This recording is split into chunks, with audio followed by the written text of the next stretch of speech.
آداب، آج کے اس تجزیاتی مطالعے میں ہم ایک ایسی عظیم تصنیف کا جائزہ لینے والے ہیں جس نے کائنات کو دیکھنے کا نظریہ ہی بدل دیا، مولانا مودودی کی تفہیم القرآن۔ اس میں ہم سورہ الرعد کے منطقی پہلوؤں کی گہرائی میں جائیں گے اور ان حیرت انگیز فلسفیانہ دلائل کو سمجھیں گے جو فطرت کی نشانیوں میں چھپے ہیں۔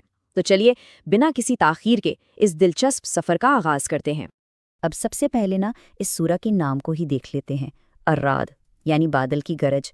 یہ ایک ایسی آواز ہے جو سہمانے پر مجبور کر دیتی ہے، لیکن ساتھ ہی ایک عظیم طاقت کا احساس بھی دلاتی ہے۔ مولانا مودودی واضح کرتے ہیں کہ سورہ کا یہ نام دراصل ان جلالی اور ہیبت ناک منطقی دلائل کا پیش خیمہ ہے جو آگے چل کر پڑھنے والے کے ذہن کو پوری طرح جھنجھوڑنے والے ہیں۔ لیکن آیتوں کی گہرائی میں اترنے سے پہلے اس کا پس منظر سمجھنا بہت ضروری ہے۔ یہ مکی دور کے آخری حصے کا وقت تھا، ایک ایسا وقت جب مخالفت بالکل اپنے عروج پر تھی۔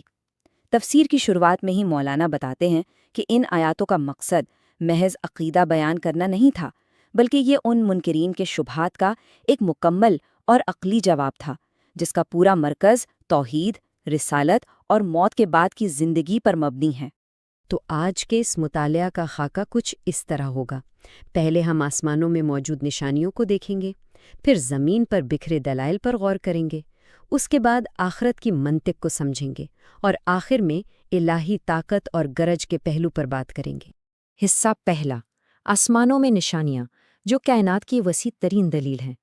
ذرا ان الفاظ کی ہیبت پر غور کیجیے۔ اللہ وہ ہے جس نے آسمانوں کو ایسی بلندی دی بغیر ستونوں کے جو تمہیں نظر آئیں۔ مولانا مودودی یہاں ایک بہت ہی گہرا نقطہ اٹھاتے ہیں۔ وہ سمجھاتے ہیں کہ ہمارے سروں پر قائم یہ وسیع آسمانی نظام جو بغیر کسی ظاہری سہارے کے کھڑا ہے نا، یہ اس بات کا ناقابل تردید ثبوت ہے کہ اس کائنات کو تھامنے والی، ایک نہ نظر آنے والی، شعور رکھنے والی بے پناہ طاقت موجود ہے۔ یہ سب محض ایک اتفاق تو بالکل نہیں ہو سکتا۔ اور بات یہیں ختم نہیں ہوتی۔ آسمانی اجرام کے اس نظام کو ہی لے لیجئے۔ سورج اور چاند دونوں اپنی مقررہ کردہ راہوں پر چل رہے ہیں اور ان کی ایک مدت بالکل طے ہے۔ تفسیر میں یہ منطق واضح کی گئی ہے کہ ایسی غضب کی ناپ تول، یہ حساب کتاب کسی اندھی یا بے شعور فطرت کا نتیجہ نہیں ہو سکتی۔ ظاہر ہے اگر ایک بہترین اور پابند نظام چل رہا ہے تو اس کو چلانے والا ایک عظیم منتظم بھی کہیں نہ کہیں ضرور موجود ہے۔ دوسرا حصہ، زمین پر دلائل جو روزمرہ مشاہدات کی روشنی میں ملتے ہیں۔ اب آسمان سے نظریں ہٹا کر تھوڑا اپنے ارد گرد کے ماحول کو دیکھتے ہیں۔ زمین کا پھیلاؤ، اس پر گھڑے ہوئے مضبوط پہاڑ، بہتے ہوئے دریا اور ہر قسم کے پھلوں کا جوڑوں کی شکل میں پیدا ہونا۔ مولانا مودودی فرماتے ہیں کہ یہ جغرافیہ اور یہ نباتات خود پکار کر بتا رہے ہیں کہ ان کو بہت سوچ سمجھ کر ایک واضح مقصد کے تحت بنایا گیا ہے۔ یہ بس بے مقصد بکھری ہوئی چیزیں نہیں ہیں۔ اب آتی ہے اس مطالعے کی سب سے دلچسپ منطقی دلیل۔ تھوڑا سوچئے، اگر فطرت یا نیچر صرف ایک میکینیکل طریقے سے کام کر رہی ہوتی تو ایک جیسا مادہ، ایک جیسا پانی اور ایک جیسی مٹی ہمیشہ ایک جیسا ہی نتیجہ دیتی۔ لیکن حقیقت کیا ہے؟ اسباب ایک ہی ہیں مگر پھلوں کے رنگ، ذائقے، خوشبو اور خاصیتیں بالکل مختلف ہیں۔ یہ اس بات کا کھلا ثبوت ہے کہ ان سب کے پیچھے ایک تخلیقی ارادہ کام کر رہا ہے جو اپنی مرضی سے چیزوں کو مختلف بناتا ہے۔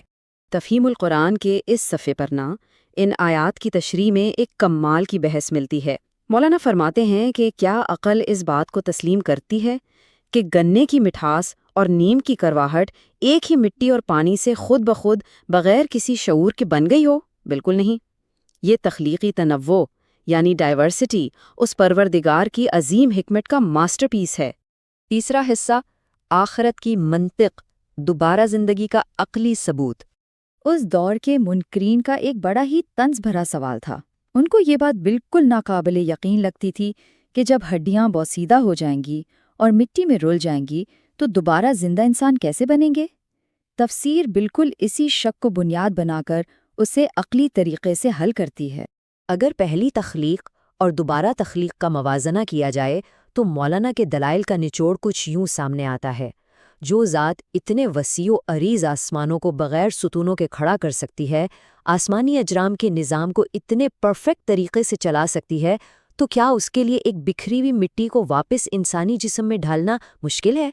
منطق یہی کہتی ہے کہ جو ذات پہلی بار کوئی عظیم چیز پیدا کرنے پر قادر ہے، اس کے لیے اسی چیز کو دوبارہ پیدا کرنا تو کہیں زیادہ آسان ہونا چاہیے، ہے نا؟ منکرین آسمان اور زمین کو تو اللہ کی تخلیق مانتے تھے، تو پھر آخرت کا انکار عقل کے کتنے خلاف ہے، یہ سورہ نے خوب واضح کر دیا۔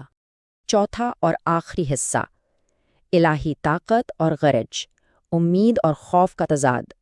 موسم، جسے ہم روزانہ محسوس کرتے ہیں، اس پر ہمارا کوئی اختیار نہیں۔ بادل کی گرج اور بجلی کی چمک انسان پر ایک ہی وقت میں دو بالکل مختلف کیفیتیں طاری کرتی ہیں۔